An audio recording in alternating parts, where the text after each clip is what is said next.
देश की जनता ने हाल में 2024 का जनादेश सुनाया है, जहां एक बार फिर एनडीए सरकार सत्ता में लौटने में कामयाब हुई। नरेंद्र मोदी ने तीसरी बार देश के प्रधानमंत्री के पद की शपथ ली, लेकिन इस बार देश में लंबे अरसे बाद गठबंधन की सरकार का दौर लौटा और 10 सालों की तुलना में विपक्ष थोड़ा मजबूत हुआ। इधर देश के सभी राज्यों में राजस्थान के नतीजों ने हर किसी को चौंका दिया। जहां बीजेपी के क्लीन स्वीप की हैट्रिक लगाने का सपना टूटा, तो वहीं कांग्रेस ने अपने सहयोगी दलों की बदौलत 11 सीटें जीती। कांग्रेस के इस वापसी पर सभी राजनीतिक पंडित हैरान हो गए। वहीं इधर जीत के बाद श्रेय का सहरा बांधने इसके सिर बांधा जाए, इसके लिए सिर तलाशी जाने लगे और कई नाम सियासी गलियारों में तैरने लगी। मालूम हो कि राजस्थान में पीसीसी चीफ गोविंद सिंह डोटासरा के नेतृत्व में ये लोकसभा चुनाव लड़ा गया, लेकिन राजस्थान के पूर्व डिप्टी सीएम सचिन पायलट ने बिना किसी शोर शराबे के बीजेपी से 11 सीटें खींच ली।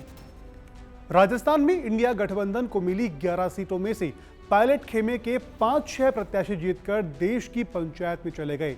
पायलट ने प्रचार अभियान के दौरान पूरा राजस्थान नाप दिया था। इसके बाद अब उनका सियासी ग्राफ लगातार तेजी से बढ़ रहा है। जहां हाल में उनके पिता राजेश पायलट की पुण्यतिथि पर लोकसभा चुनाव के नतीजों के बाद लंबे अरसे बाद कांग्रेस के सभी धड़ों और जातियों के नेता एक जाजम पर पायलट के साथ दिखे। इस बीच अब इंग्लैंड की प्रतिष्ठित ऑक्सफोर्ड यूनिवर्सिटी में सचिन पायलट को बुलाया गया है। इनके बुलावे को पायलट ने स्वीकार कर लिया और वह 14 जून को वहां पहुंचेंगे। लेकिन आइए जानते हैं कि आखिर पायलट क्यों ऑक्सफोर्ड जा रही हैं। बता दें कि हाल ही में हुए लोकसभा चुनावों के बाद राजस्थान में अब कांग्रेस का सियासी खाका एकदम से बदल गया है। जहां 2018 के विधानसभा चुनावों की तरह पायलट एक बार फिर से मजबूत होकर उभरे हैं। राजस्थान के 8 में से अपने खेमे के 5 सांसद बनाकर के पायलट ने एक बार फिर साबित कर दिया है कि सूबे की सियासत में वो क्या जगह रखते हैं। राजस्थान कांग्रेस के 8 सांसदों में से पायलट ने जिन नेताओं को टिकट दिलवाए, उनमें से 5 सांसद जीते हैं, जिनमें जाट, ओबीसी, SC, ST के सभी चेहरे हैं। इसके अलावा पायलट ने हाल ही में हुए लोकसभा चुनावों में राजस्थान की लगभग हर सीट पर चुनाव प्रचार किया और वह देशों के कई राज्यों में लोकसभा सीटों पर भी गए, जहां उनकी लगातार डिमांड रही। जानकारी के मुताबिक पायलट ने इस बार 100 से अधिक चुनावी रैलियों को संबोधित किया, तो वहीं राज्य के पूर्व सीएम अशोक गहलोत, जिनसे उनकी लंबी अदावत है, वो लोकसभा चुनावों में अपने बेटे की सीट पर उलझे रहे और जीत भी नहीं पाए। ऐसे में पायलट का कद सूबे के नेताओं में काफी तेजी से बढ़ा है। जहां ठंडे पड़े विपक्ष ने एक बार फिर मजबूती से अपनी वापसी दर्ज की है। हाल ही में पूर्व केंद्रीय मंत्री राजेश पायलट की 24वीं पुण्यतिथि पर दौसा के जिरौता में सर्वधर्म प्रार्थना सभा का आयोजन किया गया, जहां पायलट के साथ एक मंच पर राजस्थान कांग्रेस के सभी धड़ों के नेताओं की मौजूदगी दिखाई दी, जिनको पायलट के शक्ति प्रदर्शन के तौर पर देखा गया और वह सियासी संदेश गया कि अब पायलट 2020 में हुई नाराजगी या फिर सियासी बगावत का किस्सा भूलकर आगे निकल चुके हैं।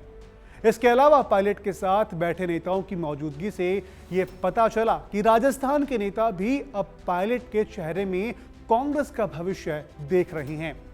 हालांकि पायलट हर साल अपने पिता की पुण्यतिथि और जयंती पर दौसा में कार्यक्रम करते हैं, लेकिन बीते मंगलवार को दौसा में पायलट के साथ हुई जुटान ने हर किसी को हैरान कर दिया। जहां पायलट के साथ प्रार्थना सभा में हाल ही में जीते कांग्रेस के सभी 8 मौजूदा सांसद, 25 विधायक और 36 पूर्व मंत्री और पूर्व विधायक और सैकड़ों कांग्रेस चेहरे पहुंचे। बता दें कि लोकसभा चुनाव के नतीजों के बाद ऐसा पहली बार था कि जब कांग्रेस के नेता एक साथ एक मंच पर एक साथ दिखाई दिए।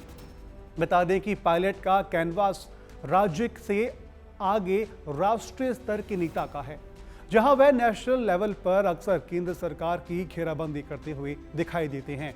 इसके दूसरी ओर पायलट राज्य की सियासत में सक्रियता और इस जुटान से संदेश देना चाहते हैं कि वह सूबे की सियासत में कहीं नहीं जाने वाले हैं।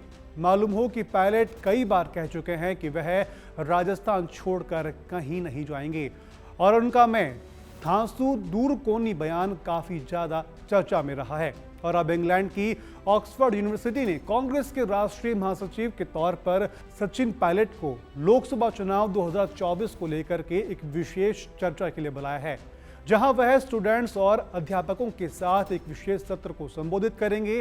जानकारी के मुताबिक पायलट 14 जून की शाम 6:30 बजे ऑक्सफोर्ड यूनिवर्सिटी के संवाद कार्यक्रम को संबोधन देंगे। इस सत्र में पायलट के साथ प्रोफेसर आनंदीमणि और माया ट्यूडर भी शामिल होगी। उम्मीद करते हैं कि सचिन पायलट से जुड़ी ये जानकारी आपको पसंद आई होगी। मैं हूं आपका दोस्त रौनक और आप देख रहे हैं राजस्थान फर्स्ट।